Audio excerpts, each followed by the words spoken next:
雅马哈 R6 6000转有异响，老规矩，谁踩对谁请吃饭。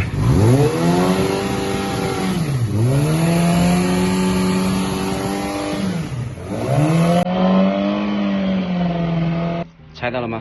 没猜到，就等我把发动机拆了，答案就出来了。前几天那台奥古斯塔 F4，我觉得应该是要卖废品了，因为找完了国内的所有配件商，基本都没有配件。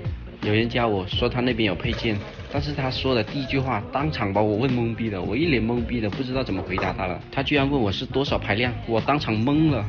在我的印象中 ，F4 只有一个排量，就是1000呢。675是3缸的 F3 跟 F4 都不是同一个数字。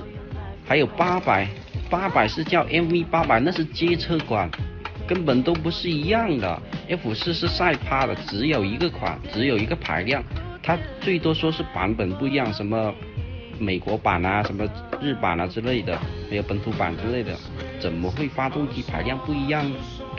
后面我又把曲轴连杆的编号跟发动机号码拍照片发给他，我说你按照上面的编号去对比去找，如果对得上绝对没有问题，哪怕年份不一样都是通用可以装的。如果这样给你对比着找你还不会找，那我基本不会信任你了。